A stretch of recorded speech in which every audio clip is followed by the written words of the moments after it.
Welcome to Making Your Miles Count Production, an educational program to all Canadian lease owner-operators with your host, Robert Scaper.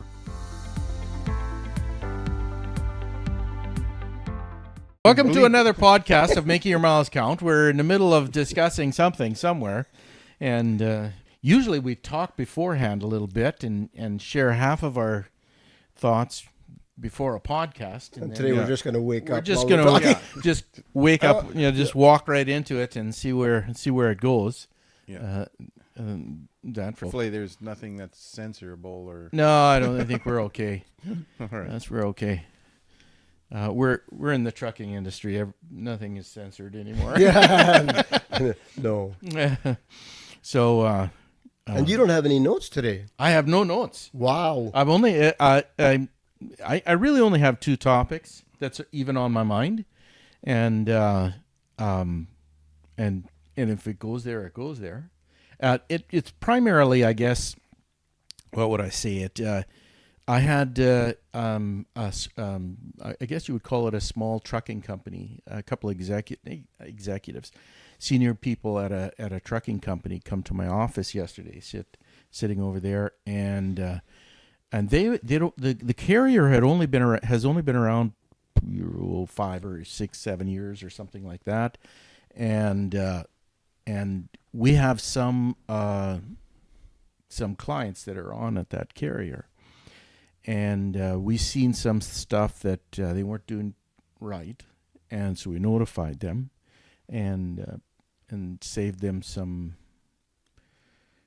embarrassment maybe or something like that. It wasn't it was actually a pretty standard thing. Some large carriers make the same mistakes too and stuff like this. So Mistakes are on purpose? No, it's mistakes. Okay.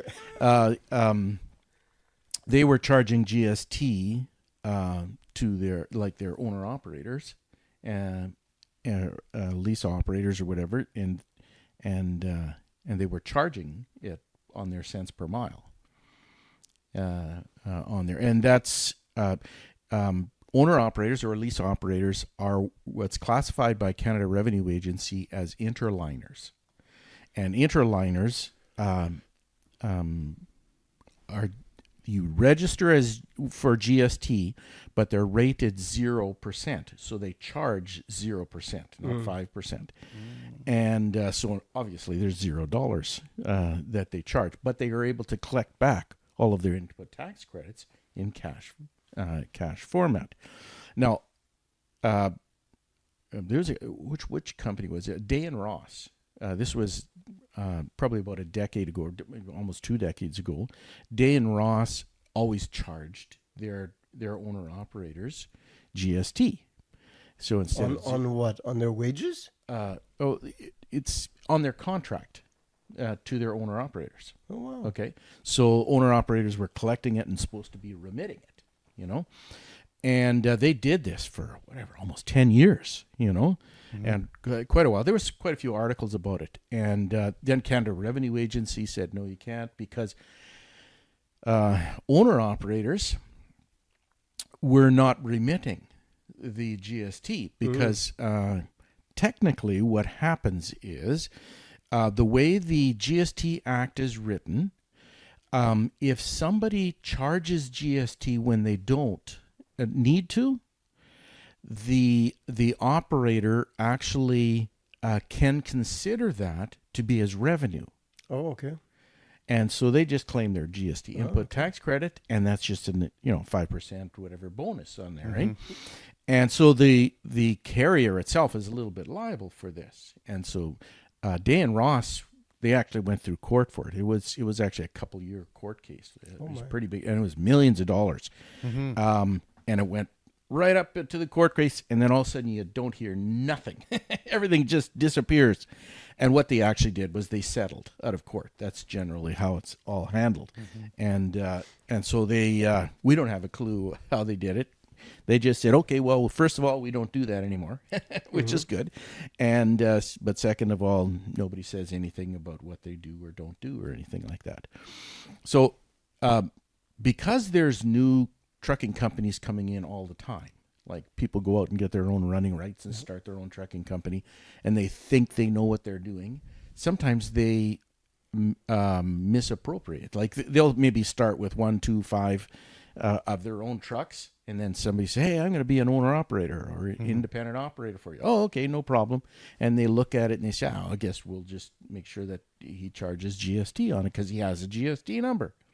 And so they start doing it, but they do it ignorantly. It's a simple mistake. It's not a life-threatening thing. I just say, you know what, just sit down and explain it to your operators, and clear it up. Stop doing it, and let the dust settle, and time go on. That's generally how it's done and should be. Or that was one of the issues we talked about. There's a whole bunch of different issues on there, but I've written a couple of articles about that, and like. But there's several issues like that the trucking industry has unique stuff. Like probably the biggest thing is Manitoba, and when it comes to workers' compensation, Manitoba, the province of Manitoba has a rule that says he who owns the running rights pays the workers' compensation. And I talk about it in my second book too. It is the only province in Canada that has that rule, and all provinces have reciprocity. They honor the Manitoba ruling. And the rule in Manitoba is if you're an owner-operator, that you live in Manitoba, or even your corporation is in Manitoba, then you can't even register for a workers' compensation number, because the company or the carrier you drive for has to buy or has to pay for your workers' compensation. And so they register you. And the way that the way the act is written is if an owner operator has only one truck, the carrier has to pay for that. And but if they have two trucks, then the carrier can charge workers' compensation for the second one, but not the first one. And that works pretty well in Manitoba. The only thing is, let's say you guys both live in Manitoba. Let's say you now turned around and started working for a company in another province. New Brunswick, Nova Scotia, British Columbia, Saskatchewan. Doesn't make any difference. Every single one of those provinces do not have that rule. And so if you're the first operator that carrier ever has that's from Manitoba, they're not going to know that ruling for the workers' comp. They make the assumption that everybody gets their own workers' compensation number. So they'll tell you, for instance, say, go out and get your workers' compensation number. Well, all right, well, new company, you phone up workers' compensation in Manitoba, and they say, and they find out you're an owner-operator and you're working for another carrier, and they say, we will not register your workers' compensation. Well, then you go back to the carrier and you say, I'm terrible. Or they come up to you and say, come on, we need an active workers' compensation number. And you say, I'm sorry, they won't register me. What do you mean they won't register you? Come on, because they don't know what they're doing. They have to honor Manitoba's ruling, and but they don't know that.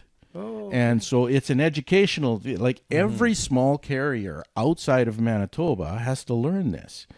And what's occurred in the industry when it comes to lease operator contracts is, let's say, the large carriers, the guys who are multinational, coast to coast kind of thing. And there's maybe a dozen of them or so.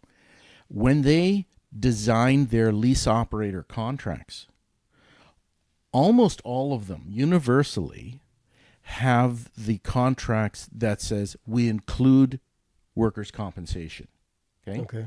And they do that primarily because of Manitoba.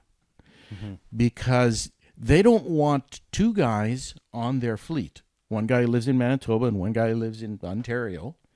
And they're bumping down the road why are you paying workers' compensation, or why am I paying workers' compensation and you're not? We're at the same company. Yeah. It's not fair, right? It's Right. different so they don't want that conflict, so they take a look at their contract and they just say this is included in there. So they know what they're doing, the national guys, but a lot of the younger guys who've been in and around, or the guys who have just been in one location and for 20 years or something, has no idea what Manitoba is doing, and they say, we're going to expand into a different province or something like that. They come, and all of a sudden they have drivers out of Manitoba, and it becomes an issue, and it's a learning curve.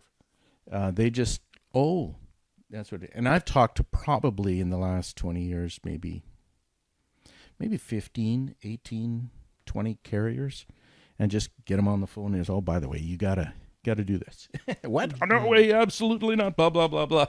And I say, whoa, stop. They generally don't believe me, but I gotta tell them, and because what happens is, let's say for instance you drive at a company that is charging you off your statement, because you can't register now. Okay, then we'll pay the workers' compensation, just deduct it off of your pay. Okay, and you say, okay, so your pay statement has a thing and says workers' compensation, $115, whatever it is. What happens is, let's say you're driving there for a year, 2 years, 3 years, however, and then you leave. You know what you can do? You can just call the company up and say, by the way, I've totaled all of the workers' compensation that you've deducted off my check for the last 2-3 years. I'd like that back, please. And of course, the carriers go, over our dead body, never going to happen, or whatever. All right, fine. So then you call workers' compensation in Manitoba, because you're a Manitoba citizen, and say, these guys have been deducting, and here's all the evidence for it. So then they call the workers' compensation, or WCIB, whatever it is in Ontario, and say, by the way, these guys have been deducting off of the check, and then WSIB in Ontario will force that carrier to write you out a check for everything for the last 2-3 years. Oh, wow. And the carrier has no choice but to pay for it. It is complete like that.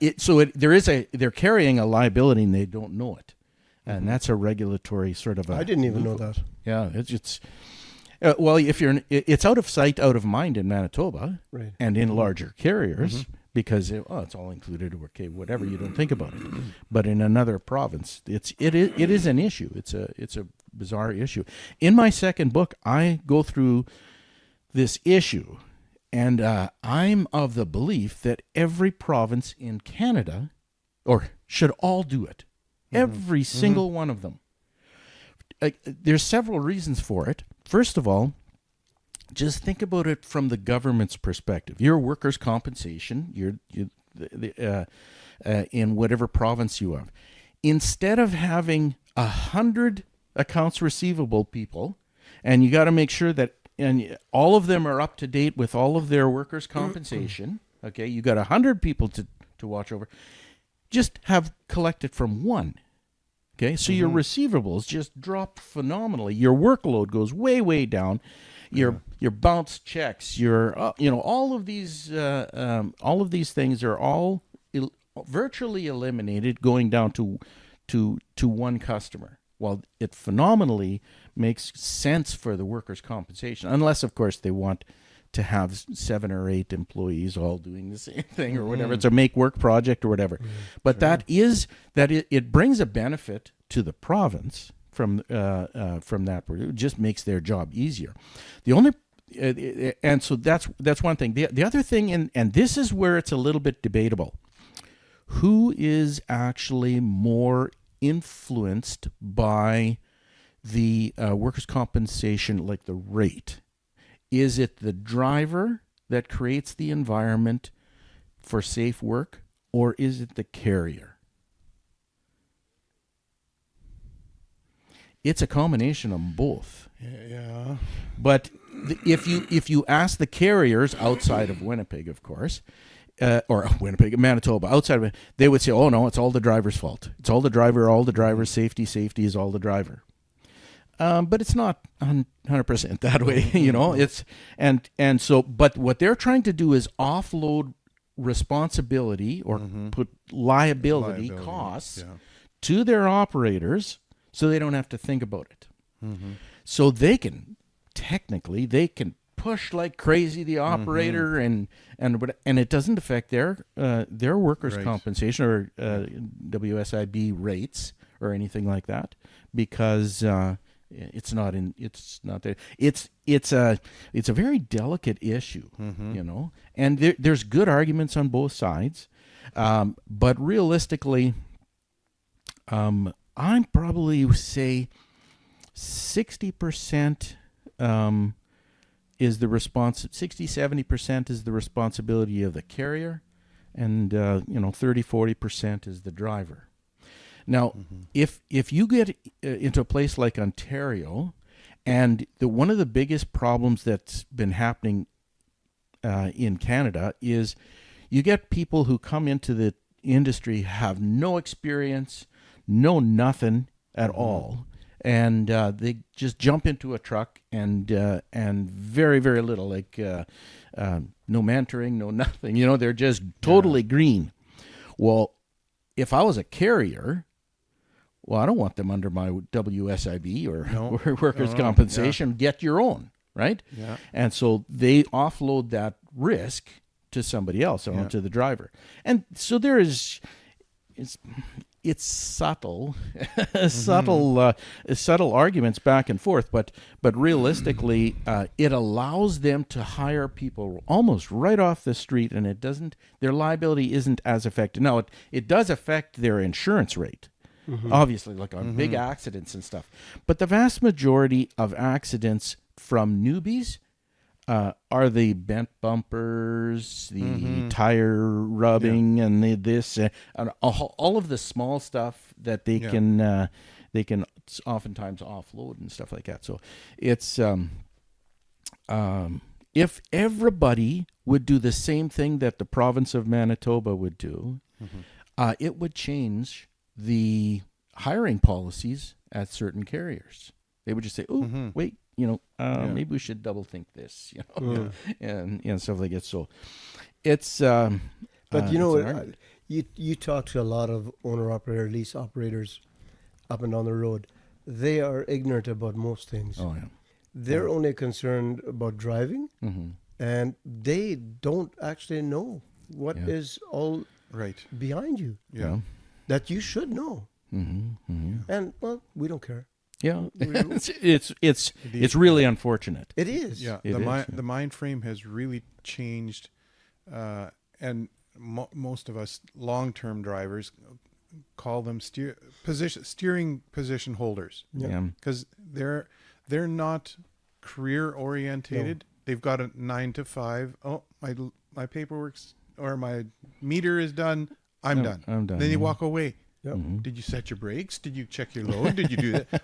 Well, I'm done. No, I said no, I'm off duty. Yeah, I don't have to Whereas, it's one of the reasons why I like this podcast and why I want to do this. I want to educate the drivers to be not just safety oriented and stuff like this, but be more business minded. And say, what the heck are you doing? Well, you're taking on risk like crazy. And just to roll the dice to see what happens, you know? And that's a lot of what's happening. I've talked to a lot of, potential operators, and they say, I just got this opportunity, so I figured, why not? I wasn't doing anything, and that's really it's really their attitude, and I admire them, and for their bravery. But sometimes you can get yourself into a situation that financially devastates you for 10 years. And it takes you 10 years to dig out of a hole, Yeah. And we're here to help operators. Well, let's wait a minute, step back and think this through a little bit more in there. So it's a big issue. Now, workers' compensation, I mean, it's one of my pets that I'd like to see carriers all across Canada be on the if the Canadian Trucking Alliance and the trucking associations keep using the word a level playing field, I think that's step one. Everybody be on the same level playing field. Everybody pay. If you have your running rights, you guys pay for the workers' compensation. Yeah. Because none of this offloading this other, the risk factors off to a driver or an operator or something like that. If you really want to level the playing field, step number one, do that. Otherwise, not listening to you. Right. Sorry, Yeah. That's my pet peeve, or one of them anyway. So, did you read that article? I think it was online. I read it a couple of weeks ago about all the drivers in Winnipeg, especially. Well, Winnipeg was talked about. How they're getting rooked, how the companies are charging them for almost everything. And I was talking to a driver in New Jersey a couple of weeks ago. He was from Toronto, and he was saying, like, how some of these drivers are getting bent over, like even owner-operators. And they're getting charged, and they're not paying what they're supposed to be paying. And some of these guys, what they're running for is just bizarre. And then what the companies are charging, and it's not Winnipeg. They were the Manitoba Trucking Association was going to get on this and stop this, because they were doing stuff that's totally illegal and using people. Yeah. But you know what though?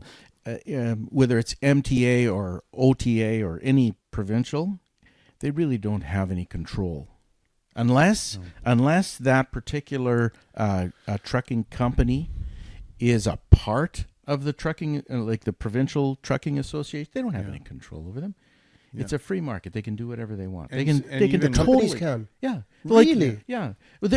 Like in this case, the Manitoba Trucking Association, what control do they have over XYZ trucking company that's screwing their drivers? Absolutely nothing. Yeah. They can stand on a podium and say, "Hey, don't do that." I think they don't have any control over it.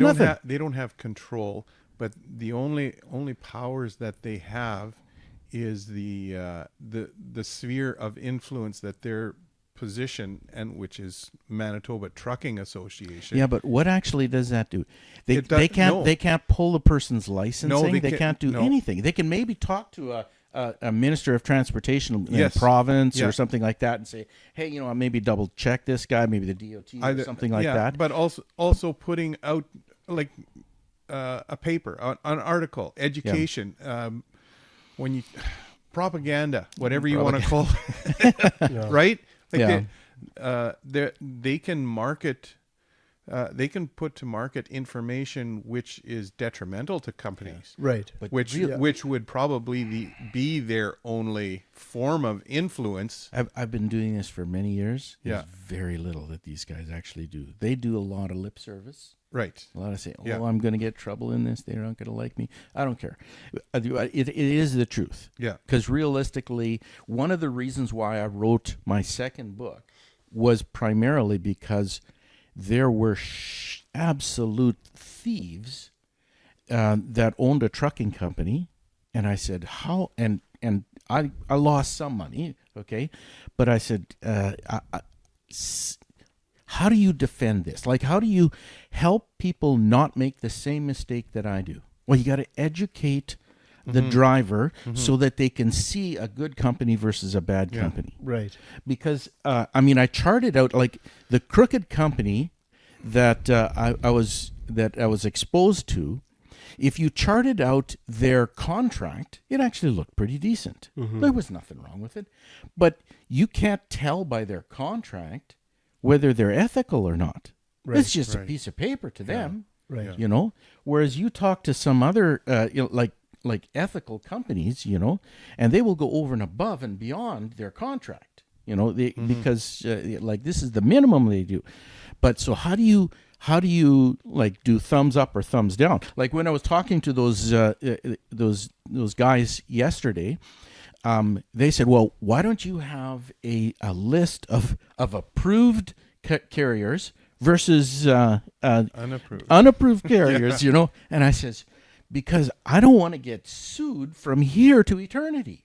Yeah. Because you have huge egos and one of the reasons why trucking companies have the owner's name on the side, it's because there's so much pride in their performance. You take a look at down almost half of all of the carriers out there is the name of a person. And that person takes personal responsibility. They got pride in that, and they and rightfully so. I enjoy good. If you do high performance, by all means, do that. Yeah. But that means oftentimes there's egos involved, just straight out, flat out egos. But I've said this before a while ago that if you want to hire onto a company, talk to some of the drivers. Yeah. Talk to some of the owner operators. Do your homework. Yeah. Before you sign on. But what the problem is, a lot of, like now with the immigrants, is a huge problem. They're taken advantage of. Oh, those poor guys. Like this guy I was talking to in New Jersey, he was saying there's a company, he has a friend that drives for a company in Winnipeg, and he does local work, in the city, and they pay him by the mile.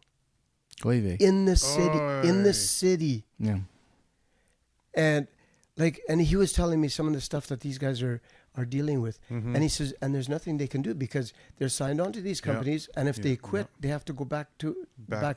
Back home. And so these companies are just screwing them. I understand. Now, are you saying that they have to go back to their country, home country? Yeah. Correct. Yeah, that more than likely sponsored then by that company. Right. Like we have sponsored probably like employees, like from an accounting perspective, probably 20, 25 people. Wow. We do that an awful lot, primarily because we're a little bit more remote, and we have so many diverse languages. Right. Like it helps. It really helps. And there's other reasons too. In the accounting industry, the vast majority of accounting firms, they don't go to they almost never go to a school, hire people out of school, and take it, because when the people who come out of school know almost nothing. And then think they know it all. Yeah, they think they know it all and they have all sorts of debt or whatever, and they're almost useless. Yeah. So we have found over almost 30 years, 25 years, we have found we can take people out of high school, train them if they have a good attitude and do much better than if we go the college and university route. It's way better this way. Their learning curve is better, and because attitude is almost everything. And sometimes a person with a good attitude goes to a college or university, and by the time they come out, they have a horrible attitude. It takes 2 to 5 years to get that attitude out of them again. Yeah. Or never. Or never. Yeah. It's a lot of times you just let them go. Yeah. And so one of the reasons why we do it is we interview them, we find out what kind of character they are, and they're looking for work. They want to do work, and they are committed for 2 years. Okay. Yeah. And we can train them within 9 months, and make sure that they don't leave, because once they're trained after 2-3 years, they can just go to work for another accounting firm, and that's where other accounting firms are a little bit like trucking companies. They just steal other people's drivers or other people's workers. They don't. Some have their own trucking academies, and some have their own way of training or whatever. But it is very much like that. But people I have found from other countries are actually they have great attitudes towards work. They'll work, and they will think and focus, and they're very motivated. Yeah. They're very motivated. Local people, like in the first or second generation people from Canada born in here, they got attitudes. Oh yeah, it's because I think they've gone through the public school system, and unfortunately, it's a little nutsy. It's sad to see our society has gone down that way. It's not just from an accounting perspective. That means It's from it's drivers everywhere. too. It's everywhere. You know, Yeah. and It's you everywhere. talk to the guys. You know, I'm not driving unless I get a perfect run from here to there, and don't call me for anything, and Yeah. blah blah. Yeah. It's a attitude, and like trucking companies deal with it. Accounting firms deal with it. Everybody does. Yeah. And And like, I- but realistically, like what you were saying, I do know individuals who drive locally in the city or whatever, and they are stuck there Yeah. until they get their permanent residency or whatever it is. Yep. And it takes Yeah. it is disastrous. It's a terrible price And these people are paying. Sometimes they work there losing money, and the rest of the family have to pitch in to make sure that they just keep it. It is a terrible situation. I've been talking to more and more people like that of late, and purposely talking to these people, and I just can't believe what I'm hearing. Yeah. And yet you talk to another guy, and he's saying the same thing. Yeah. I dealt with I bought something online or on Marketplace from a guy, and he's one of these immigrants, and nice guy. Mm-hmm. And now I see his name, and I'm thinking, not really interested. And so I started dealing with him over the last couple of weeks, and you know what? We've actually built a rapport just. Yeah. And then yesterday I went and picked up what he was selling, and checked it over. Everything was good, and I gave this guy a phenomenal report. Like his honesty, his integrity. Yeah. I mean, it just shone right through. Yeah. Yeah. It's not like these people don't want to. Yeah. Right. They're not given the break. Yeah. And Right. I mean, a few bad apples have spoiled it for everybody. Yeah. seems exactly. like. And it's not that. I mean, I'm not racist. I hate everybody, but no, Yeah. no. I'm not a racist, but I'm starting to feel sorry for some people. Yeah. Yeah. I really am, because Yeah. this is just not right. Yeah. Yeah. Yeah, it's a little bit of a snag in the industry. There are some medium-sized trucking companies that went and hired people from Europe and brought them in, and they starved these people for 2 freaking years, you know, Yeah. and they get their permanent residency, and bam, they're gone Yeah. out of the company. Well, And then the company complains, well, this system doesn't Yeah. work. Well, you screwed the driver for 2 years. What do you think? There's no loyalty there. No. They can look around and they say, okay, there's loyalty over there. I'll go where there's money. Go where there's loyalty. Yep. It's unbelievable, some of the things, and people just don't think through all I was this at a stuff. trucking company, or at a truck stop. This is when this immigration first started, where they were bringing people over from Europe, and this guy's sitting across the restaurant from where we were, and he's on the phone with his dispatcher, his boss, and he is just furious. I mean, he is furious. And so when he was done, we went a little closer. We started talking to him, and because we kind of got the gist of where things were at or what was going on here. And he said, I am stuck in this company for 2 years. I've only been here like for 3 months. And he said, I got another 1.75 years to go.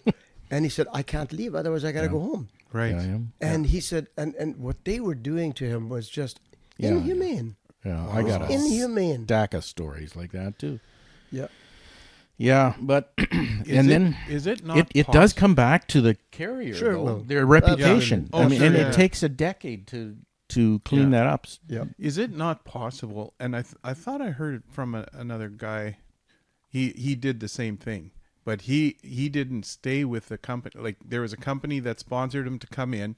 I think he drove for them for about 6 months, and then he realized he was just getting screwed this way, and he found another. Yeah, He another you can't- sponsor. Yeah, you can transfer or without having to leave the country, don't you? Yes, you can find another, but it's If the company will do yeah, it. yeah, it's.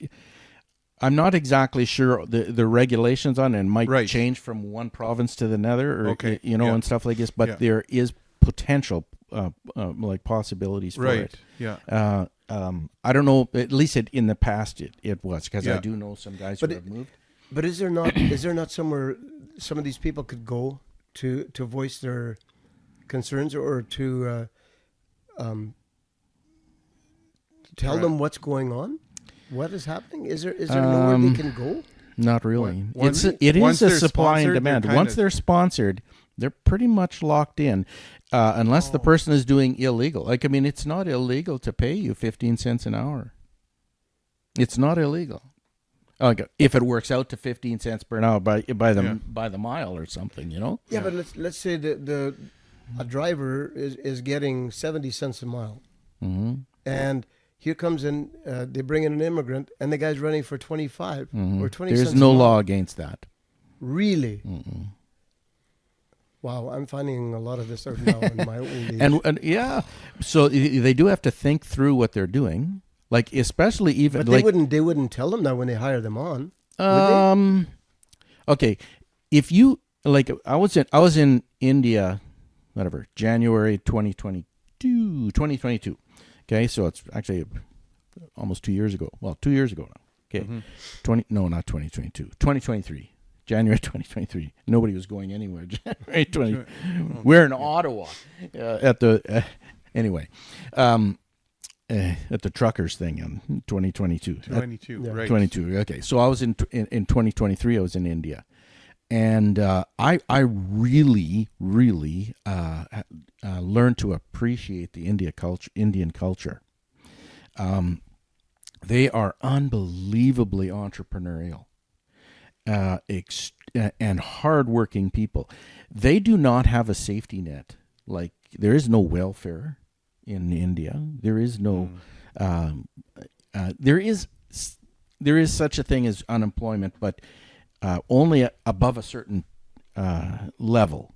Like, for instance, if I hire somebody, I have to take off, of course, Canada pension and unemployment and stuff like that. They don't do that in India unless you have more than 9 employees. Then, by law, you have to take off what they calculate as we would call it Indian pension plan or whatever, and their unemployment or whatever. So only above a certain amount do you ever get into the radar of the government in India. So the incentive for an awful lot of the population is, let's stay underneath the radar, then I don't have to pay any taxes to my employees. I don't have to pay any taxes myself even at all. If I look like I'm poor, it's maybe oversimplification, but generally it's like that. So they don't even have to fill out anything at all, and everybody says so. The incentive is to keep costs down, and to be humble in your presentation of, your wealth or anything like that. Just keep it all down. That attitude, if you were born and raised in that attitude, and then you come here, and it is very, very different. You have a competitive advantage when you come to Canada then, because you know hard work and sacrifice. That's the foundation. And hard work, sacrifice, and entrepreneurial mindset. That's a great advantage in North America. Fabulous. If you then take a look at trucking companies in North America, the large companies, you take a look at their head offices when they have 3, 4, 5-story glass concrete, and the CEO makes too much, 172% or 172 times the wage of the average employee and stuff like this. North America is notorious for that.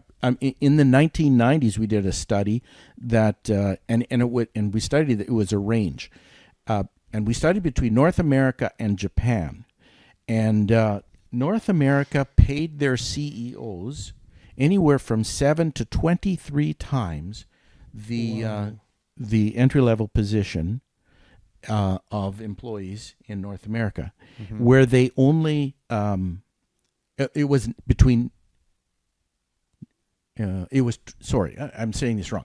It was 23 times the entry level position in North America. In Japan, it was only 7 times the amount. So the CEO of a multi-billion-dollar company is not making huge multiples of the average individual. Right. And that is much more harmonious in the culture of the company and stuff like this. But if you have a CEO of a trucking company making 4, 5, 800,000, 1.2, 1.8 million dollars a year, and you got a truck driver making 60, 65,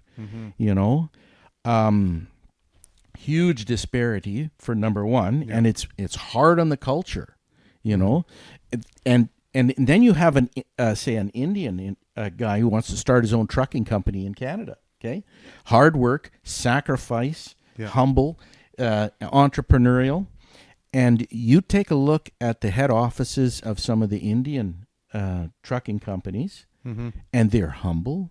There's nothing fancy. You go to the bigger, you go to the North American ones, and you get like 10, 12-foot ceilings and all glass and fancy paintings and all sorts of wonderful stuff.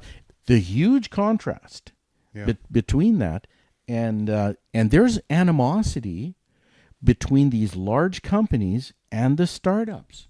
Yeah, and it is not based on performance or merit. No. It's based on well, I guess it would be jealousy and a little bit, how would you say it? Stop sacrificing. They would, in their mind, they were going, stop sacrificing, stop taking those lower paying freight rates or something like that. We need the freight rates to get up there because we need to survive. Yeah. It is upside down. You use the word survive, and that's probably not what they're saying. It's more, stop taking the freight rates at that price. Otherwise, I can't maintain the level of comfort that I have right now. Yeah. I don't want to drive and live in the comfort of level that you're willing to put up with. That's great. Yeah. That's right. And what you're talking about is what I remember when there was a big push on the big companies to bring in immigrants and drivers, and it flooded the market, and we were hauling and working hard, but we were getting paid good, right? And then the head office companies realized they could get that level of work and pay 40% less. Yeah. And there was an awful lot of real heartbreak amongst the other drivers, because we were here right from the start. We were the ones that drove you to success, and now we're being thrown under the wheels. But that's supply and demand. Absolutely. Yeah. They have the right to do that, right? And if we would own the carrier, would we not be tempted to do the same thing? Yes. And I talked to drivers, and I said, you know what? We're really, we can't hold them responsible for something that we would probably do if we could find a cheaper and just as someone that can do the job for a little bit less. Why wouldn't we? No. There is an element of loyalties, but not when you're a contractor. Yeah. A contract is just, this is what you do. You don't like it, then we're both free to go at whereas if you're a hired employee, there's a little bit difference. Like, you can't, if you've got hired employees, you can't just say, okay, I want you to do this job and you do the same job, but I'm paying you less. That's harder to get away with. Yeah, contract. Now, what is argued by, I guess, North American trucking companies is this unequal playing field, and they say, first of all, they call it Driver Inc. or Incorporated Drivers. that's not an argument. That's a really, really bad argument. It's an immaterial kind of a thing. There are extremes in the industry when you have contractors like that, and you're getting paid so incredibly low, and they're stuck in there because they have no place to go. Right? There are people who are underpaid. Mm-hmm. They may be underpaid until they get their permanent residency, but then they better start thinking more along the lines of, hey, wait a minute, I'm worth way more than what I'm getting paid, and I start hunting. Yeah, that's one thing that the immigrants should be thinking. Just if you just survive the 2 years, then figure out really what you're worth. Yeah, and then but that's not really fair. Not to pay them a quarter of what the other guys are paying. Yeah, that is extreme. There are what's happening in Ontario in certain districts is that they're paying these guys with trucks so low that they can't keep their maintenance up on their truck. So they got coat hangers here doing this and all sorts of that. That is bad. And they have no choice to some degree because the carrier won't hire the person unless they have their own truck. Kind of a thing, you know, that, and it is terrible that way. It is supply and demand, and if enough people just say, "Stop it! I'm not going to. I can't survive doing that." The rates will come up. Yeah, the rates will come up. Yeah. But it's a tough industry. It's a fight. It's a fight to fight. survive. Yeah. And there was one incident, a scenario that came up. There was a company that we hauled for a while, and it was a younger startup company that came and underbid us. And they had that contract for, I don't even think it was a full year. And the company came back to my boss and said, you know what, we'll pay your rates. We've had too many insurance claims, reliability, this kind of stuff. Sure, we're glad to do it, but we just can't. You just got to walk away. It takes time. It takes time. You got to have deep enough pockets to weather through it. I was talking to a CEO of a trucking company a number of years ago, and it was having to actually do with the carrier that motivated me to write my second book. I was talking to the guy, and he says, you know what? He was in the industry for 50 years, whatever, and I told him a little bit of the story. He says, yeah. He says it takes between 5 and 7 years, and they're out of business and they're gone. Right. He says he's seen lots of them come in and lots of them go out. You know, and it takes between 5 and 7 years. And I remember thinking, okay, I will count it success if I can influence the industry in such a way that 5 to 7 years is down to 2 to 5 years, 2 to 4 years, so that the turnover of the failures are much quicker. Yeah, because you can't eliminate it totally. Because to try and get a government organization to mandatory make those things, that's ridiculous. You don't.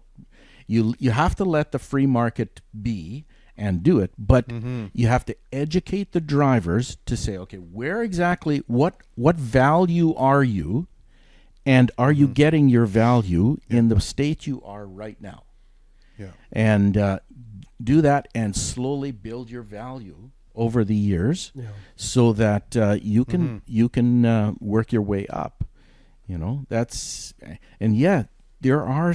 Sometimes if you want to leave Europe and you want to come here, you how do I say this? You pay your dues for 2 years. Yeah. It does happen that they're being horribly abused. Most of them, though, they survive, but they just survive. Yeah. You know, and so you just survive for 2 years. You keep your record clean. You don't get into accidents. Don't do something stupid or whatever. Once you get your permanent residence, then you say, okay, now I'm valued here, up here, as opposed to down here. Now I can laterally move through the industry. But their mindset doesn't change that much, though. In those 2 years, they like Well, you, it like you should. say, it should. But like you say, they survived the 2 years, but what they came from, Yeah. they've learned to sacrifice. Yeah. And so I'm finding that they don't voice their concerns to where it needs to be concerned. Some don't. It takes different people under different circumstances. It takes them longer to do that. We all know people in their 60s, 70s, and 80s who are continuously taken advantage of. They just don't learn. Right. They just don't like. There's a story that I had. The individual, but the individual came to me once and said, "Hey, you know what? I bought this new truck, and boy, did the salesman take me for a ride. Oh, this didn't work, that didn't work, all these things, and I overpaid for it. That will never happen to me ever again." The guy. Okay, and then it was less than a month later. The guy came up and he says, "I bought a new car." "Oh, really? What you do? Bought a new car?" "And the salesman screwed me, and this and that and this and that and this and all over, and that will never happen again." And I remember thinking, "Oh, this happened a month ago." happened a month ago, right?" Then he bought a camper. Then he bought furniture. Then he bought a stereo system, and the same words for each one. I thought he was joking me, but he was totally serious. He never learned anything through the whole thing. Whenever he bought something, it was impulse. Yeah. And that salesman just ripped him off. Yeah. Something fierce, Yeah. And and he doesn't take responsibility for it, And realistically, if you come from another country and you come into Canada and you present yourself as a vulnerable individual and a desperate individual, you are going to be taken for a ride. Yep. Probably no differently than if you were in your own country, because people are like that no matter where you are. And you got to learn how to present yourself so you don't get screwed. I talked to a guy, I won't say when, but I talked to a guy who said, "I went into a dealership and I went in there at 10 o'clock in the morning. And by 2:30 in the afternoon, I bought a brand new truck, $275,000." Okay. And then, and so I took a look at the paperwork. Okay, found out, how did that guy get screwed? Oh, stinker.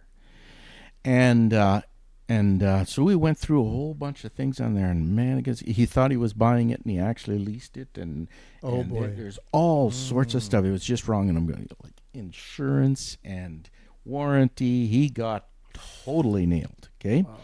And so I thought, my goodness, and then we were talking a little bit longer, and all of a sudden he says, "You know what? I'm very decisive in my making business choices and decisions. I went over to a dealership and I wanted a new motorcycle, and I said, I want that motorcycle." "Okay, well, go through the application process and for your credit and stuff like this." And he said, "No, I want it today." "Well, it does go through this application process, filled it out." He left the dealership. They called him 3 weeks later and said, "Hey, your application has been approved. Come and get your motorcycle if you want." He says, "Oh, I don't want it anymore." And he thought that was good business decision what he did. Well, he hasn't learned anything in how he buys things. And he's going to get screwed because the next guy who's going to sell him a hot tub for $15,000 is going to, "Hey, I'll get you out before 2:30, And you have to learn how things are being done. I went and looked at a motorcycle as well. Not now. No. This was a number of years ago already. But I don't know why we were there. But anyway, beautiful bike. It was a used bike. And the price was right. Everything was right. And whatever, I was really interested in the bike. And finally I says to my wife, I said, "You know what? Why don't we go for lunch? And then we'll think about it." That guy did not want me to leave that showroom. He tried everything in his dog to keep me there. Yeah. I said, you know what? I said, like, is the price not right? Yeah, price is right. Do you like the bike? Yeah, I love the bike. But I said, we're going to go for lunch. And I says, I'll let you know. Oh, he walked us to the door. And we went for lunch. And when we finished lunch, we headed for home. Yeah. They said, I was talking to a salesman, a car salesman. He's passed away now.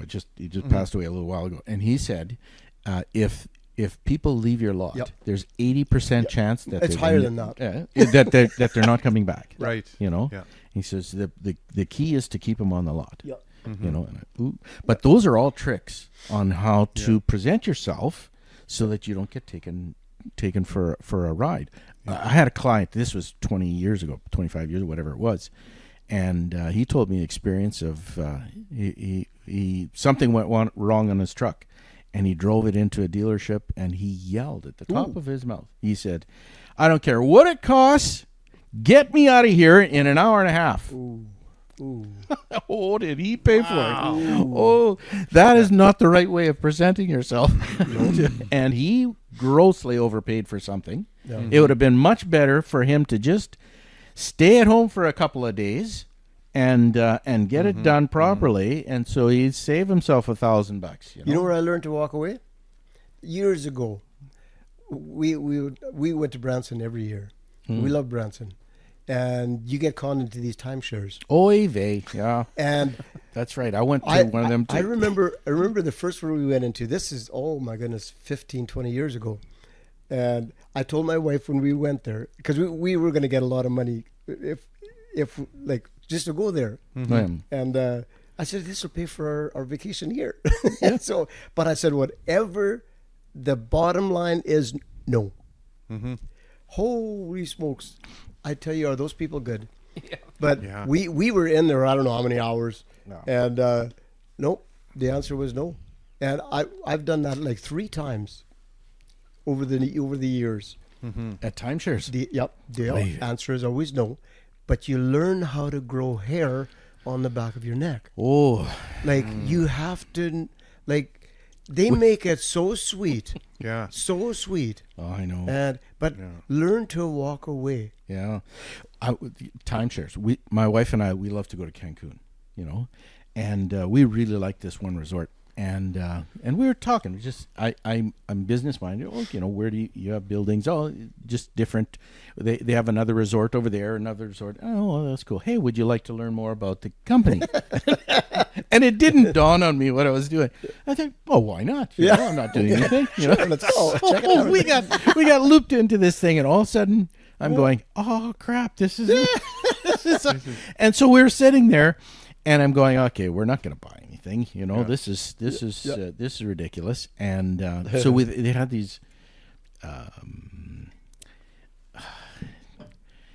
significantly cleavaged women, okay, to sell you stuff, right? You know, and I'm getting more and more pissed off. My wife's right here, and I'm going, no. And then the lady said, what do you do for a living? I said, I'm an accountant.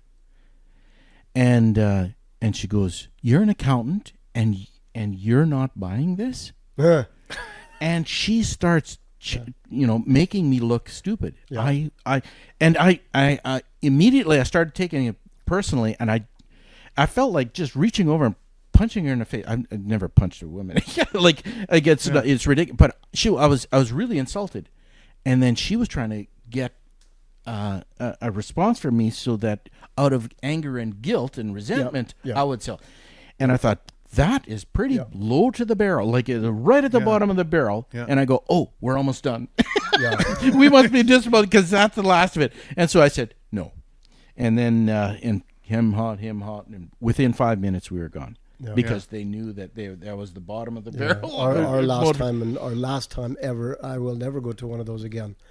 But the last time too, it was a nice guy that we were talking to, but the answer was no, and then our time was almost up, and they brought in this drop dead gorgeous woman. She was in her mid-20s. She was just gorgeous. I mean, she was gorgeous, And she comes over and she's all smiles and everything. And the answer was no. All of a sudden, that woman's face began to change, and she got angry at me. And I thought, wow, that's what's under that beautiful face. And gross. yeah. But to learn, having said all that, to learn to walk away with anything. Yeah. I do that with shoes. I do that like we were in Sweden, and we walked by this store, and there was a pair of shoes that I really liked, and whatever I tried them on, they were very nice shoes, good quality, and the price was good, and I put them away, and I said, "Well, Kathy, let's just go for a walk, and we'll come back later." Well, I did go back later to buy them, and then the store was closed. So sometimes you miss the deal. But whatever. That was our last day there, and so I didn't get another chance. But to learn to walk away with anything. Yes. Yeah. Think about it. Yeah. Talk to somebody about it. Whatever you need to do, use common sense. A contract. That's one thing I'd like to discuss here. We're a fabulous topic here, but a carrier contract. Almost all of them are. How do I say this? When I was talking to the carrier yesterday, they were saying, well, what's the advantage and disadvantage of a lease operator versus an owner operator? Okay, they had never heard those terminologies before. In my first book and second book, I talk about the difference because they're two very different. You get paid cents per mile with a fuel subsidy, and then or you get paid percentage and a fuel surcharge. Very different business models. One, the lease operator, all you're thinking about is miles, just volume of miles. That's where you make your money.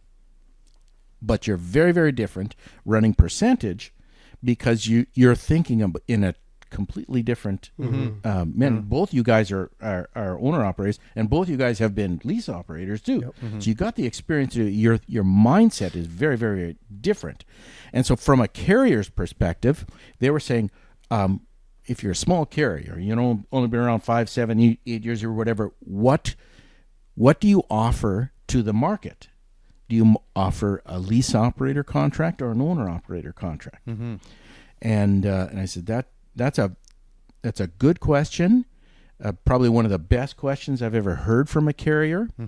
But it a little bit depends on what kind of culture you want in your company. Do you want somebody who only thinks miles? Or do you want somebody who is more business-minded and is more serious about what they're doing, and they are more contemplative in a lot of things? There's advantages. One is a little bit more, they just do whatever you tell them to do. And the other is, no, I'm not going to do that one. And it's more interactive. Like an owner-operator, they should always be allowed to reject a load. Okay. A lease operator, it's a little bit like forced dispatch. Like you have to take whatever they give you. Okay. So very, very different models. Would that not also depend? Well, you're making a decision for the lease operator or owner operator on what they're looking at, but wouldn't that also depend on the company's decision on what segment of the market they want to get into? Because you can there's areas, there's loads that we do right now that are a lot of times it would be really nice just to say, you know what, I'm going to stay home for this. But I know we've got it. We've got this company. We've got a segment of it that is dependable, and it gets miles, and technically it should be a lease operators market, Yeah. where I can give you these guys loads all week long. You just got to knock off the miles. Do this and just go. And if you can do it fast enough, you can make a decent dollar. You know, I'm not 40 years old anymore. Yeah, exactly. But okay. Let's say you're a carrier, and I'm going to use an example that please don't anybody take seriously that this is actually what happens. But you can pick up mail runs, okay? Yes. Like Canada Post mail runs, and if you're a carrier, you bid on huge volumes sometimes, and you say, okay, we can handle 20 or 30 or 50 loads, okay, and it's very competitive on how they bid the price, okay, and what they're really doing is they're bidding for a low cost producer, okay. There is money to be made, but only in the volume. It's not a high margin industry. Okay, in that situation, I call that a Walmart loads. A Walmart loads. It could very well be. No offense to Walmart. I don't know. You get the stuff done. But Canada Post is a little bit more less company oriented or less controversial maybe. Right. But in that situation, that's when a company hires lease operators. Yes. Because then it's just miles. Yeah. Okay. Another type of business that is very much into lease operators is LTL freight. When you have a whole bunch of yards everywhere, you can have a load going from, say, Toronto to Edmonton, and the dollar figure in that truck is $25,000, $35,000, $40,000. Yeah. That's how much that load pays moving it. Okay. Now there's a lot of cost getting it on there, a lot of cost getting it off, that kind of thing, But that's where you hire. You can't hire an owner operator to do that. No. You have to hire a lease operator, and they just go pin to pin from there. So different markets have different. And requirements. that's where I was thinking about the companies themselves, because the lease operator, if you've got a lot of lease operators, then you've probably got a lot of guys and women behind the desk looking for loads, scheduling loads, talking to customers. This like you've got an awful lot of logistics in your office, heavy logistics, whereas on that company, the truck drivers are pin to pin, so to speak. They're just, you take this trailer, put it there, this trailer there, put this trailer there, and all you do is you just drive around. Most of the time you don't unload. Volume. Yeah, it's volume. Whereas the company I'm working for, we've got very little bit of that.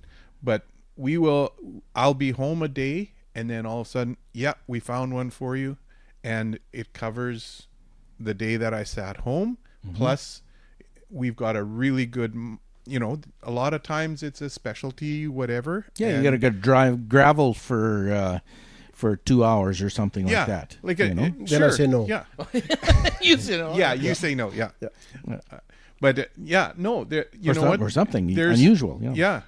And for me, I don't mind the unusual. I've seen the road so much. I like the unique, and typically the unique, something, and we do a fair amount of permit stuff, which is a little more, and right away the money goes up. But the liability for the customer and the company, the customer doesn't want a rookie company hauling an oversized or anything with permits or whatever, and so it kind of weeds the rookies and whatever out to begin with.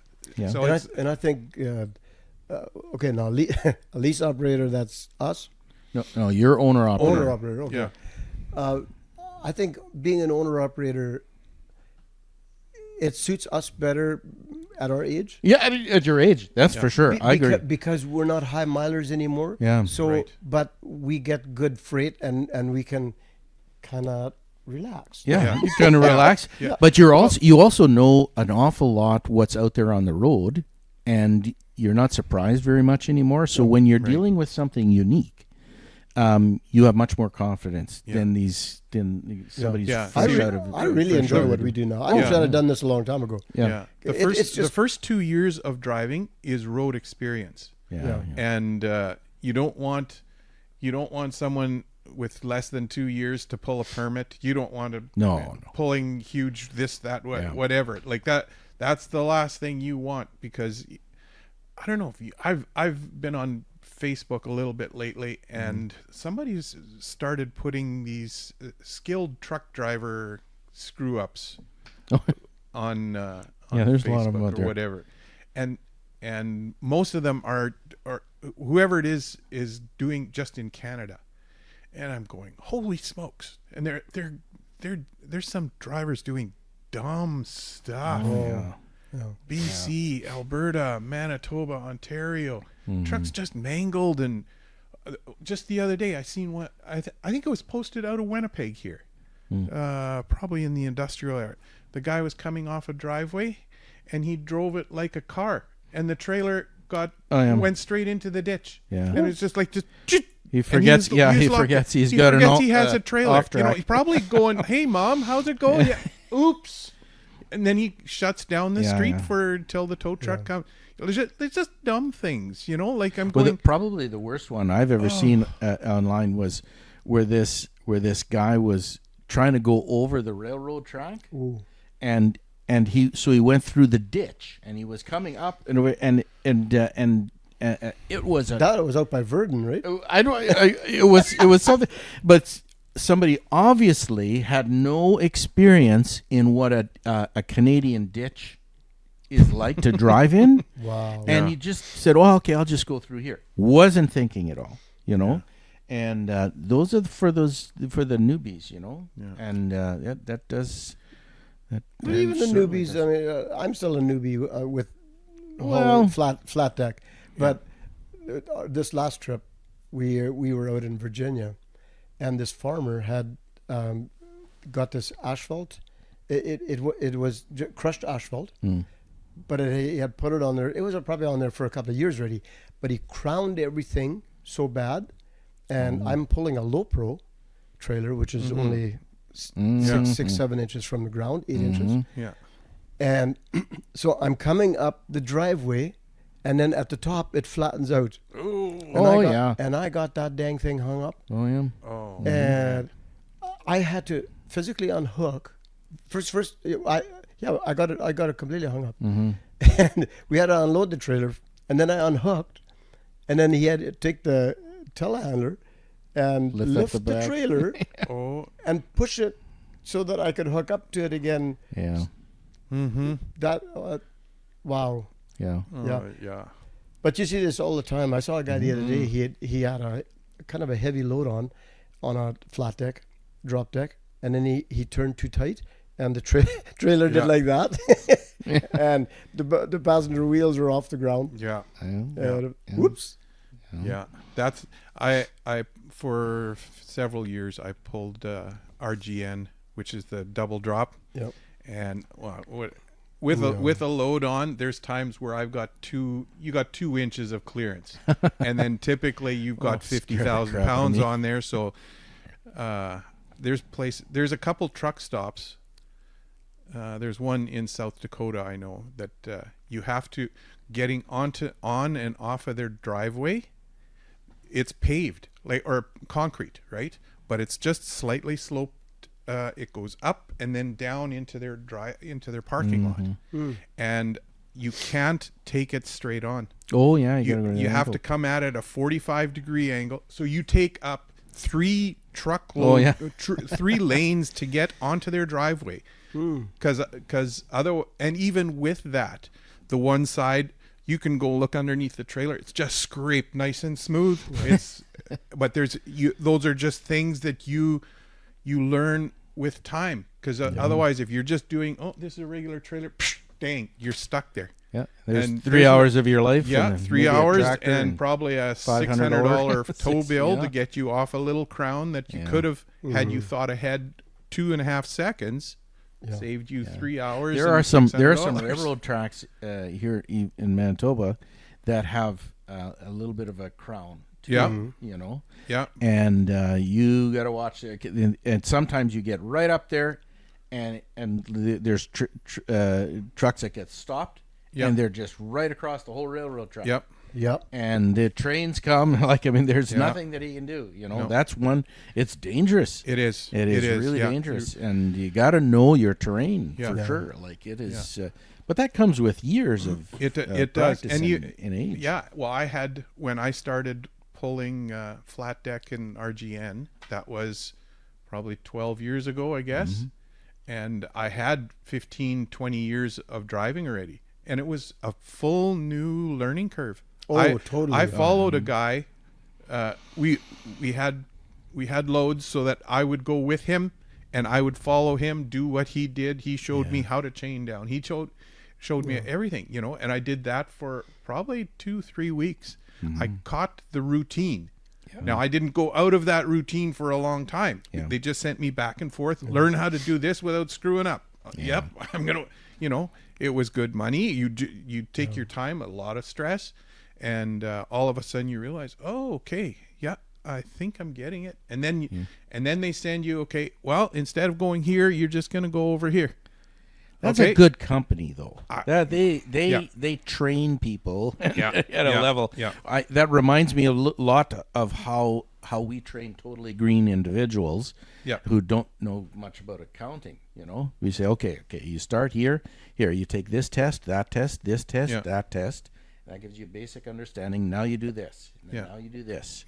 And well, I can do this. No. You just take one step at a time. One step at a time.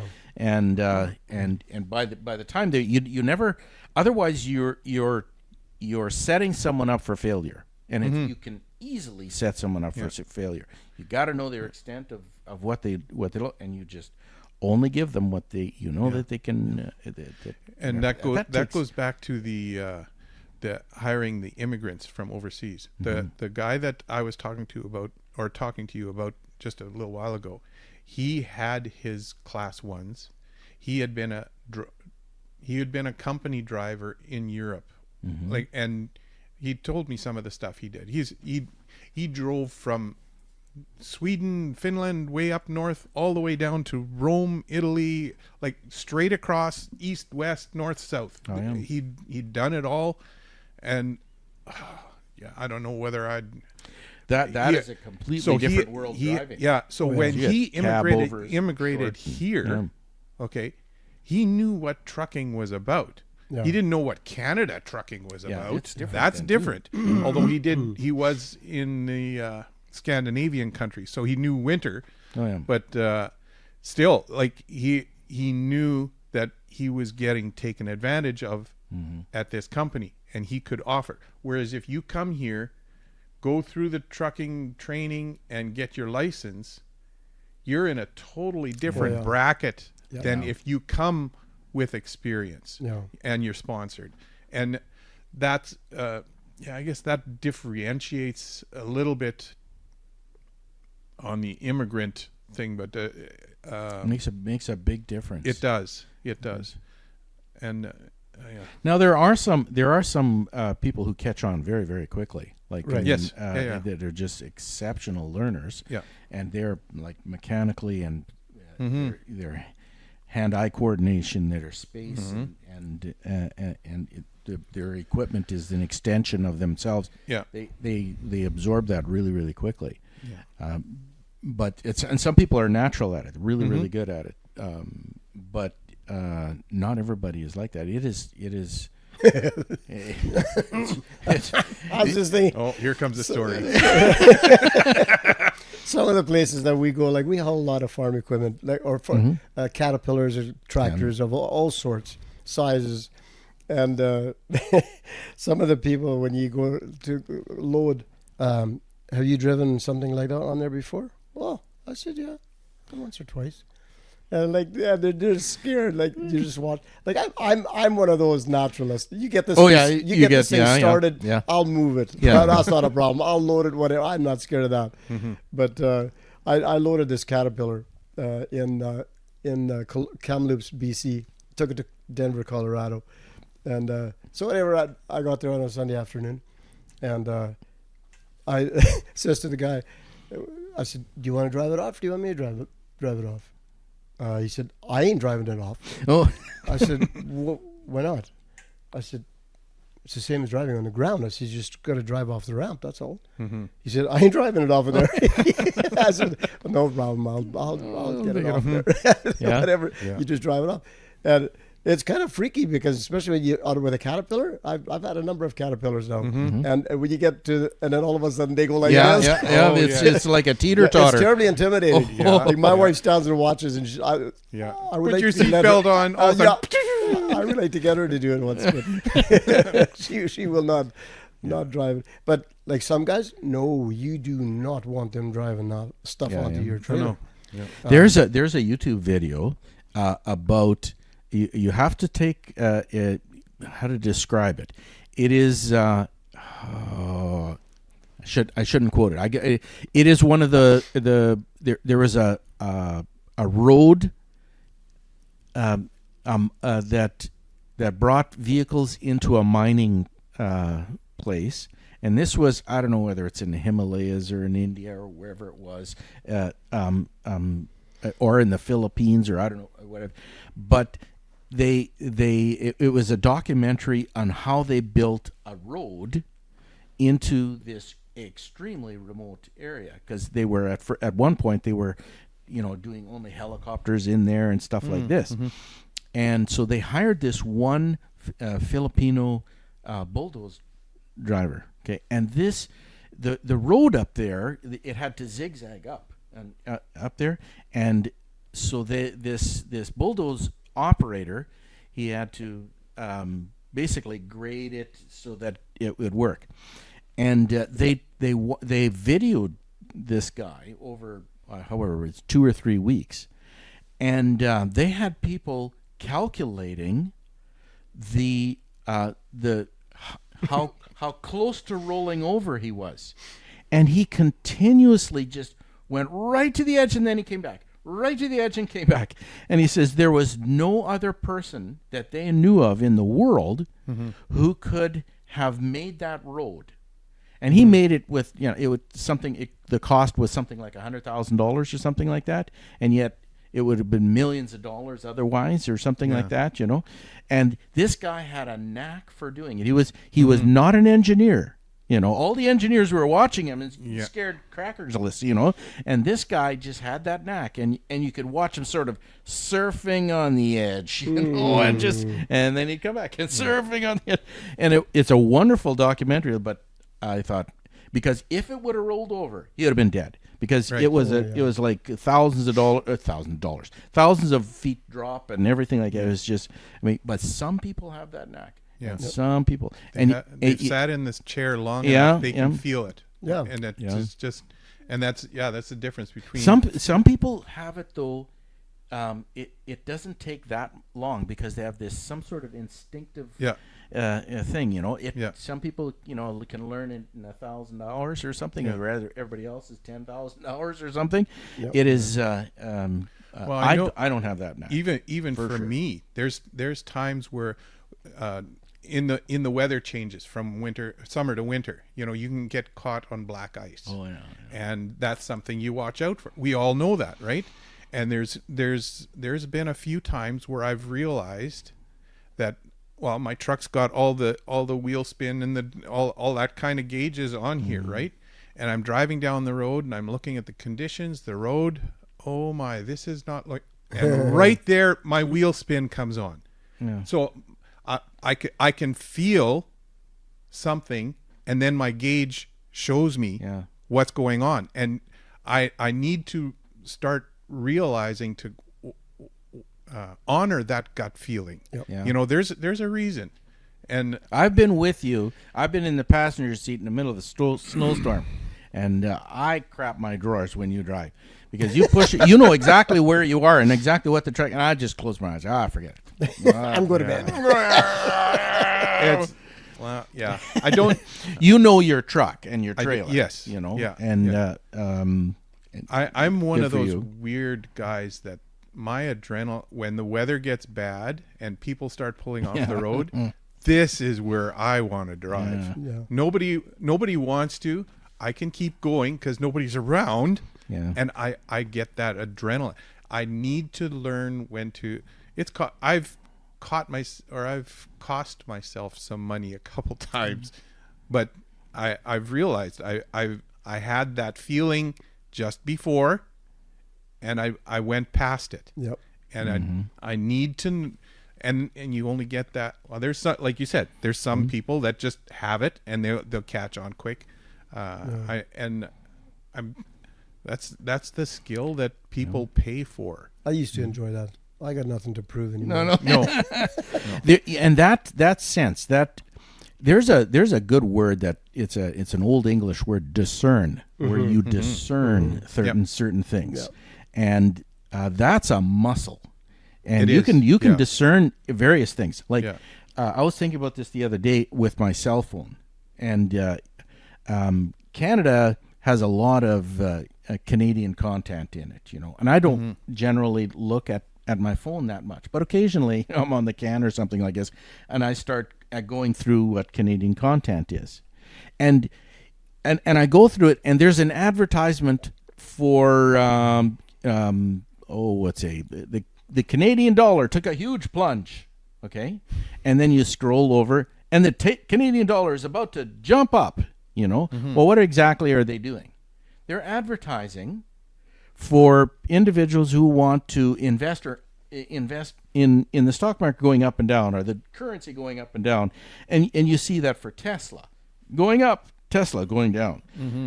Excuse me, and now AI, this particular AI company or whatever, it's about to shoot up through the roof. They're about to shoot, and all they're doing is trying to get you into investing or stuff like that, and all of that.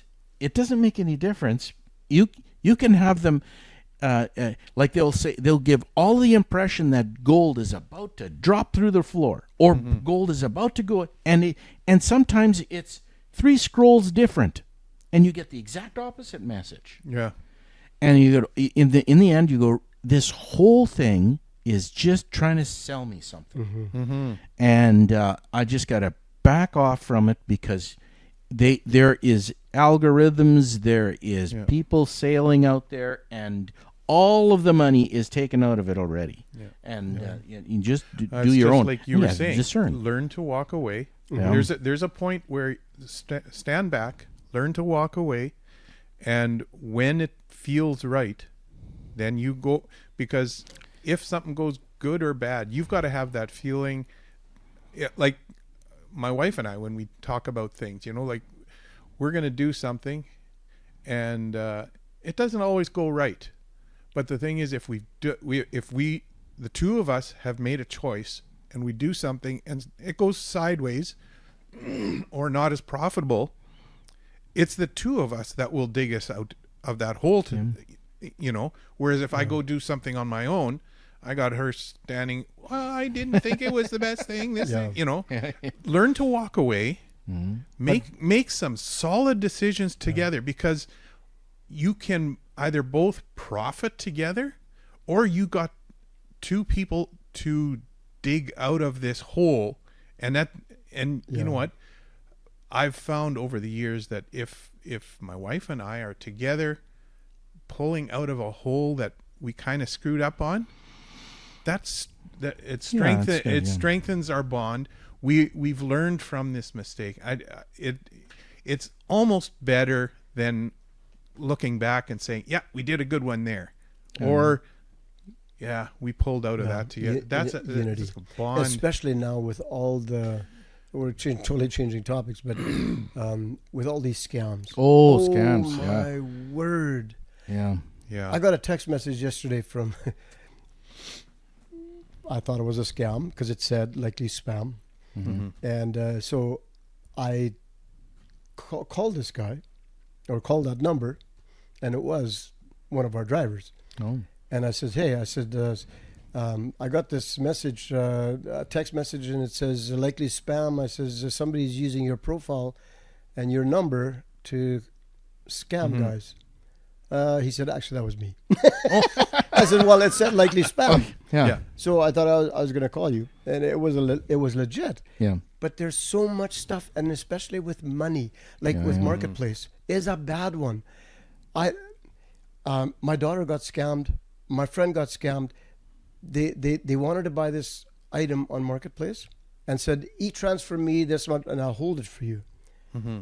Then they go there to pick it up, and there's no such a thing there. Yeah. Mm-hmm. And I know friends of ours.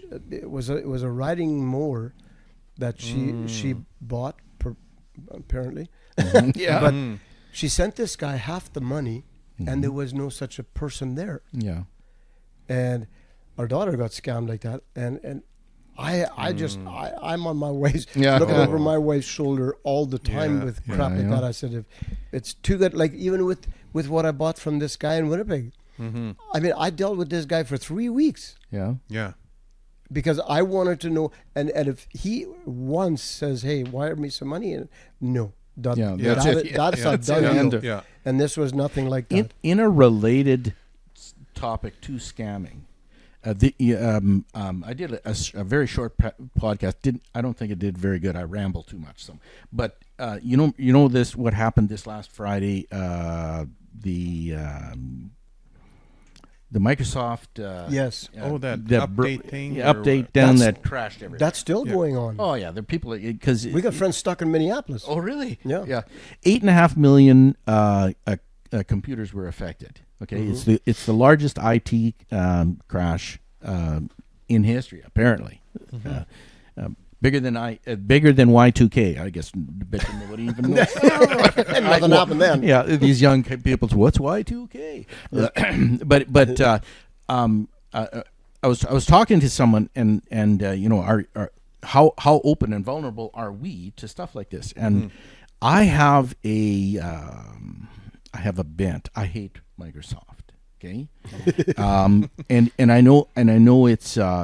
It sounds weird and it's kind of cute sometimes and stuff like this, but I do take it a little bit too far sometimes because we didn't get screwed, but Microsoft is extremely predatory. Like it's not like they advertise. It's like if you don't buy this, you're gonna have to get this ad all the time, every day, and it's just like a recurring thing. And it is, I hate laptops because you can't. And everybody says, well, then buy Mac. Well, I'm close to that, but I'm not yet. I got an IT department that I take a brand new laptop to, and I says, take every Microsoft thing off of there because I don't want anything on there, And so I limp through it, and half the things don't work and stuff like this, But I don't care. I don't like Microsoft at all because you can be going along, and all of a sudden you get a 2-hour delay because of something that Microsoft does. Right. It's just horrible. Their automatic updates just absolutely trash, and it shuts things down. We went through a history. In 2001, Microsoft XP came out, and XP was a good product. Loved it. Everything worked. All our printers worked, our net worked good, and everything. Then they came out with Vista, and then they came out with Windows 7, 8, 8.1, 9, just all the way through. But all the like the Vista and all the other ones were just crap. And as soon as if you put it onto your computer, your printer doesn't work. Your network goes down. So you got 20 staff or 25 staff at the time. They would just all sit there because they can't do anything. Like, well, that costs hundreds of dollars an hour as we're trying to fix this thing. And I got so ticked off with Microsoft, I said, no, we're just using XP. And so we would clear all of the other ones off, and we'd only buy computers with Windows XP. So here we are, a growing company, and at some point in time, you can't buy a computer with Windows XP anymore. They don't support it. They don't sell it with it. It's all the new stuff. So I had to go to garage sales and buy computers. And we're a growing company, and we're buying used computers at garage sales. But in XP, and I had accounting friends, like accountants, who were making fun of us. You guys, Well, first of all, accountants, there's not a huge demand load that you put on a computer. Like, I mean, you're doing debits and credits, and you're doing calculations. Well, they can do. You can do 1,000 debits and credits, and an old Pentium 1, we could easily do it. You know, so it wasn't the speed; it had to do with the program that it was. So I was using XP on everything. Everyone was laughing at me, and then I just turn around and say, okay, this last 2 weeks, how many times did your printer go offline and that you couldn't print? Well, once. You know, and it says, oh, what about in the last couple of months? Well, yeah, okay, yeah, all right, yeah, okay. And so all of the updates, all of the new stuff or whatever, and then I just got ticked off with Microsoft. And so over the last 8 years, well, starting at about 11 or so years ago, we said, okay, we're going to not use Microsoft at all. Because long-term wise, our business, we're going to have not necessarily offices, but licenses all across Canada. And if I was going to have an office in 30 locations with Microsoft product in there, I'd be paying, $8,000-$10,000 a month just for licensing fees for everything. Wow. It'd be stupid. Yeah. So we had to do a lot of investing in our Linux platform in order to keep the costs down, for everything. Well, now we've been at it 8 years, and we got the platform. We got it in January of this year, and everything. We are about 98% Windows free. Like, we don't have any Windows other than there's one Windows thing that we use because there's one program that we have to use, and it requires Windows, but we can isolate that whole thing because when 80 to 90% of all businesses out there use Windows products, that's where scammers and viruses and they all target Windows stuff. And when we were using Windows back then, we had ransomware, cost us $3,500 to get our stuff back. We had viruses, all sorts of stuff. And now that we've been Windows free for years, actually, pretty much in everything. We haven't had any of that stuff for years. Now, here's the difficulty with it. If I send you an email, okay, just an email, there's a fair chance if you're using Microsoft product, it will notify you, hey, this is a potential scam. Oh, I get that lots now. Yeah, but it's not a scam. But Microsoft has a tendency of taking anything that's not Microsoft and just saying, hey, it's spam. Okay? That's one of the reasons why I'm not a big Microsoft fan. Okay? But we're getting less and less of that now. But that's one disadvantage of not using Microsoft.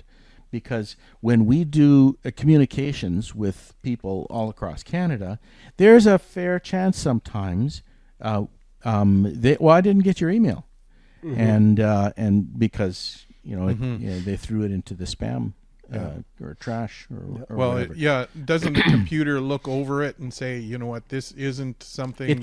It doesn't recognize it as a Microsoft thing. Yeah, well, it will.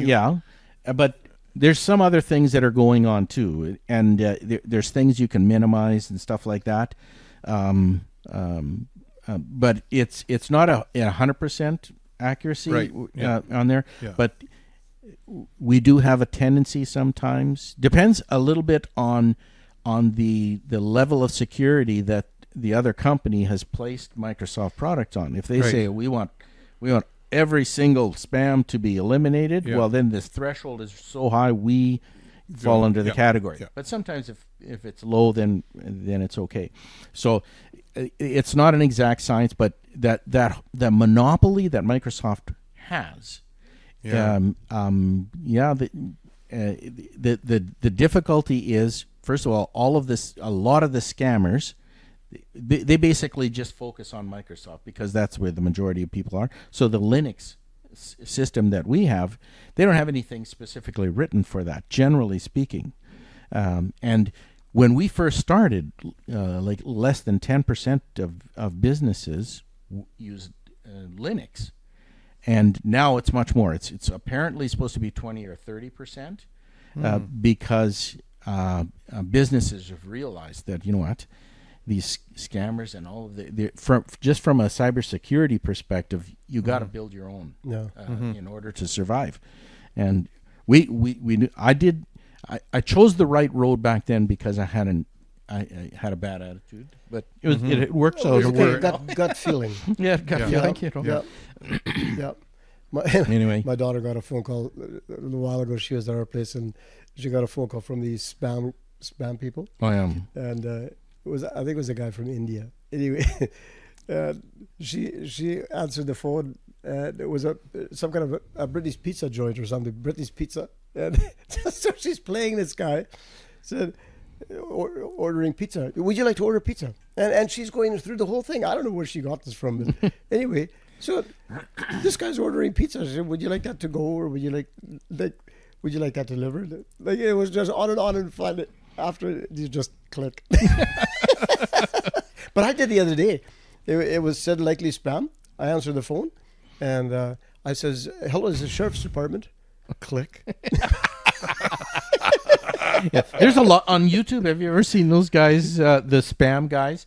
The not spam. What do they call that? The scammers. I guess the scam guys. Sort of like anti-scammers. Yeah, or whatever so the guys who are really, they start talking to this guy. They know exactly what this guy is doing, and they can go into that guy's computer, take a look at everything, and steal all the thieves' stuff. Yes. And there was one that they got into the system, and they even got into the cameras in the room so they could see who they were talking to and stuff like this. It's very educational. Not educational. Very entertaining. Yes. And then this guy was pretending to be an old woman, and I don't know how to do this, and how do you do that? Well, you got to put your money in here. You don't know. Yeah, it's a lot of very entertaining. It is. It's something like how the hackers get hacked, or something like that. Yeah, something like that. It's actually really cool. Funny. Those guys need to be paid. They should. They get paid because they're on YouTube, and they got thousands or tens of 100,000. So this would happen now at all the airports and stuff. Is that a ransom deal? No. That it is just a security company who put their product and a lot of Microsoft stuff, and then they wrote something that caused everything to go crash, and you just basically got a blue screen. Within a couple of hours, they had the fix to it. The only problem is, once it is a blue screen, you actually have to go there physically and put it into the computer, and then you got to do this and then do that, and then you got to do this and that, and you have to pull it out. So it's 8.5 million computers that you have to pull it out of, in order to. So it's a lot of work to reverse in there. It's not. I don't blame anybody. That is a goof, and that particular. The owner of the company, the value of that stock went down. Like the owner, he lost $300 million because of the value of his stock went down. Well, he's liable potentially. Everybody in the United States will sue him, but he's potentially liable for it because they messed it. Well, there's a lot of people that are affected. Yeah. It was. I heard that it was worldwide. It was affecting people all over the world. Yeah. But would that not also? Because just a little while ago there was a big. Oh yeah. The dealerships and that was different. That was a scam, or not a scam, ransomware. Yes, where they were trying to get money out of stuff like that. That again was based on a Microsoft situation for that, because Microsoft has vulnerabilities to it, and and scammers because everybody uses it. There's no such So thing. There is nothing that's totally safe. No. So by default, is Microsoft then liable for that kind of? Not really. In their disclaimer or whatever, if there's a problem, we're not liable. Well, I don't know. There's lawyers in the United States will sue a ham sandwich if they can make something. So like or someone for smelling like bread. Something will happen like that. But when it comes to what my podcast actually talked about is the security that we have in our company here, because our phone, like when you got the app on your phone, and you basically you take a picture of your paperwork, and then you upload it, and it's encrypted from your phone up to our server, and it's there, and it's safe there. One of the most insecure forms of communication is email. Anything like email is the least. Now we started emailing system like in 2019, where people start emailing stuff to us, and we dropped it in basically January 1st of 2024.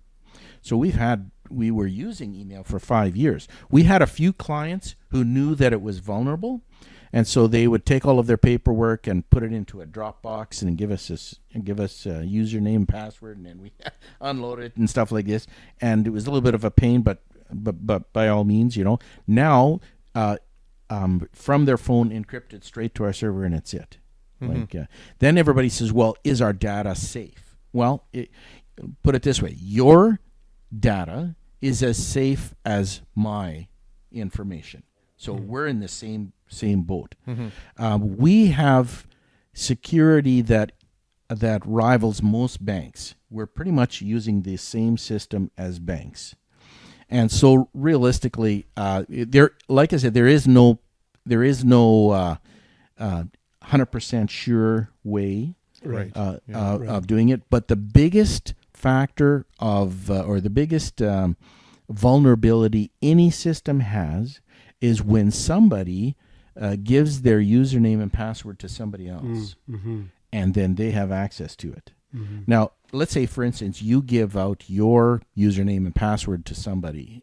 They will be able to get into your records, but they won't be able to get into my records or other clients' records. They will only get into yours. That's something I never give out. Yeah. And if it's linked to your phone, then there's way more ways for you to lock your information with yourself personally with your phone. It's a really intimate device, as opposed to a desktop at home or something like that. There's good security that way. Our entire future with technology, you're going to be able to go online and take a look at your balance sheet, your income statement, your running cents per mile, your when GST is filed, and you'll get notified. Everything all the communication eventually will be going through our app. So that means like even emails, we don't want to go through emails anymore either. Like right now, we still do some communication through emails, but nothing to do with paperwork or anything like that. Just actually, what are we doing here? What are we doing there? Kind of a thing, But ultimately, our client is going to talk to their accountant, the firm, encrypted, and it's sort of like talking to your doctor directly, as opposed to through. So it's going to be a very intimate system.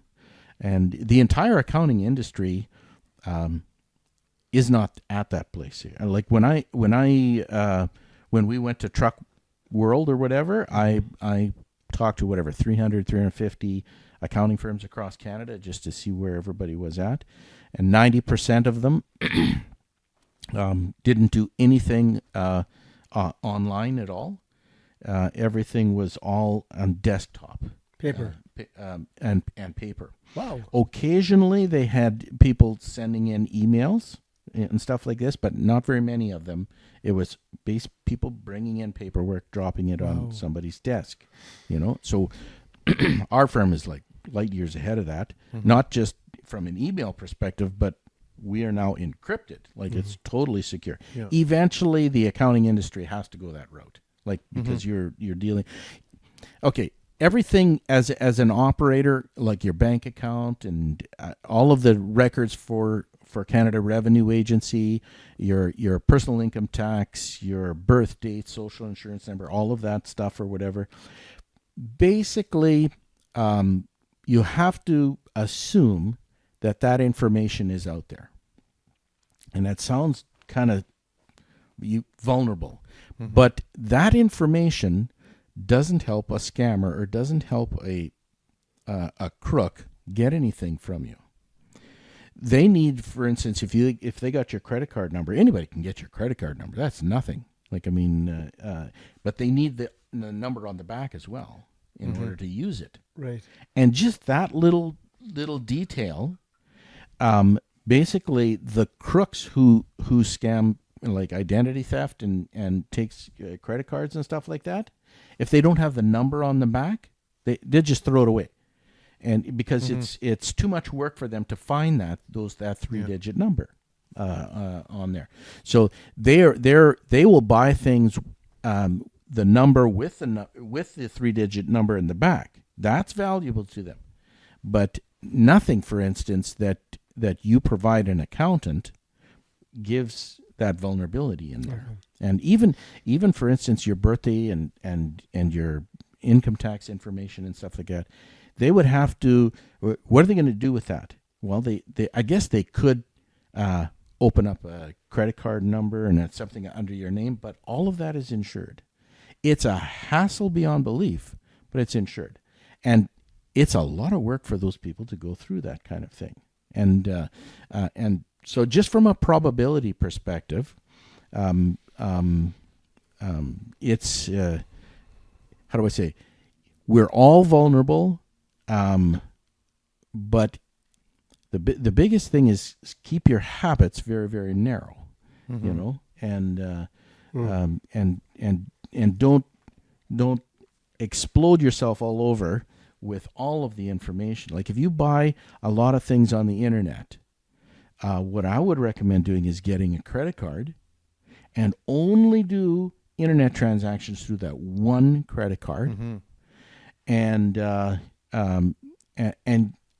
that's all you do. If you use credit card for a whole bunch of other stuff or whatever, that's personal. That's different.